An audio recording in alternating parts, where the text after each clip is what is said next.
theological teachers.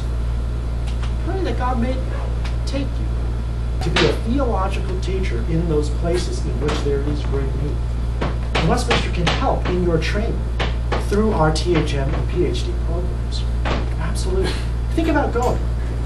Think about what God might be calling you to do, leaving North America and going back to Asia. I was amazed. I was a youth pastor back, it almost seems like a former life now. And I was amazed to hear about how many of my former students are actually in Asia now. Asian Americans like me, they would be one generation even below me, who have decided, not just for professional reasons, although many of them have gone out and gotten jobs out there, but because they see it as strategic for ministry. That's why they're there as well. It's kind of a tent in which they've gone. Think about going. God may be calling you. Second, though, and I get this question all the time. I've had numerous individuals say to me, Jeff, you have this great interest now in what's happening in Asia. Are you going to go? Calling other people to go, why don't you go? And part of me says, yeah, why am I not? To be honest. But at the same time, it's very interesting. Traveling throughout Asia as I've been, as I told you, I'm not quite comfortable entirely feeling accepted in Western culture. But it became very clear to me after all these trips, I'm not entirely comfortable in Asian culture either. That's not meant to be a negative comment. That's just my own personal experience. Having not been raised in Asia, having this Western context and this kind of split bicultural experience of mine, I understand the Asian culture, but it's not the culture that I was raised in entirely. There's something different. And I remember talking to one of my old youth kids who's living in Beijing, and he said that to me too. He says, as much as my Mandarin has improved, and I've been living here all these years, you still don't quite feel entirely like this is my culture, my home in that way. That's the product of a bicultural existence as well. But to its advantage, I would say, it allows me to build a bridge between the world here in North America and what is happening in Asia. It allows me to think about how resources can be shared, how partnerships can be established, how support can go not just one way, North America to Asia, but Asia to North America as well.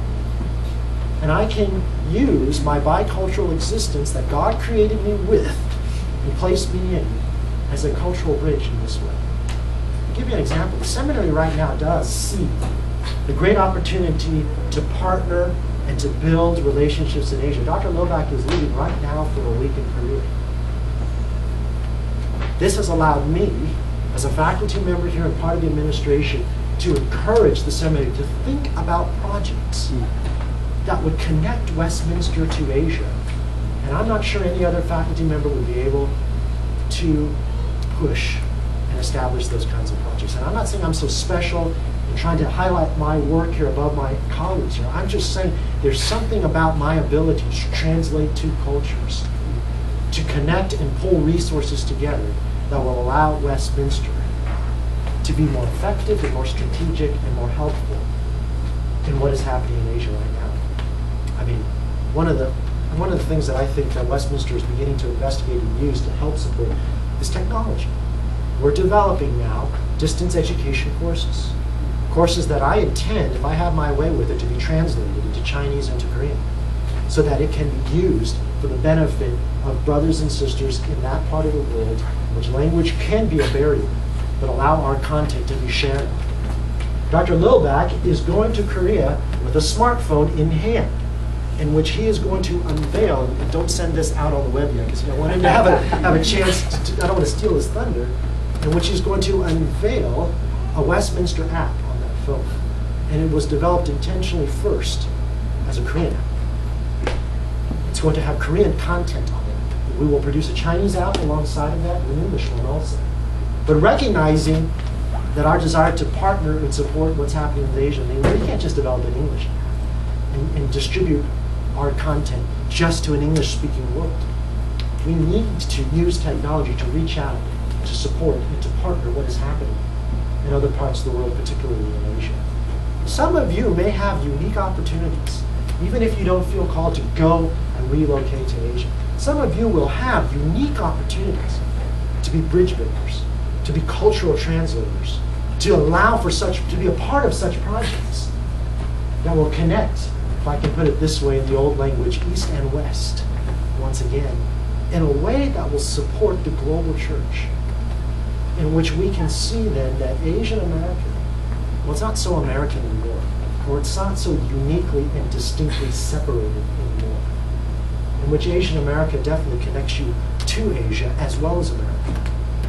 And do we see that as a great opportunity, a strategic moment for a time like now that God has called us to use the resources that He's given us, the experience, the training, all the background that I'm looking around this room and I'm convinced you have, that God has given you. Do we use that now?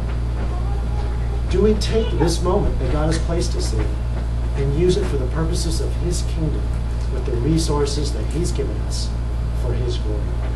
That's my hope when you leave this place, that you will think along those lines, that you will see that being Asian American actually places you in a unique position for this moment in history right now. May we take advantage of that for God's glory. I'm going to stop there and say, I don't know if we have time for questions or if there's lunch, sir. I'm sorry if I went a little bit longer than I intended, but let's go ahead and Yusuf, what do you think is the next step?